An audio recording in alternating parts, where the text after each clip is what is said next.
आइए दोस्तों, अब वहां की बात करते हैं जहां से इस बाइक की एक्चुअल परफॉर्मेंस निकल कर आती है। जी हाँ, हम बात कर रहे हैं इस बाइक के इंजन की।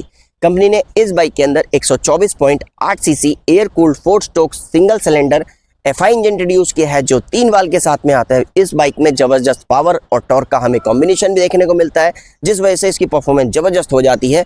पावर की बात की जाए तो 11.2 पीएस के साथ में 7500 आरपीएम निकाल कर देता है। टॉर्क की बात की जाए तो 11.2 न्यूटन मीटर के साथ ये हमें 6000 आरपीएम निकाल कर देता है।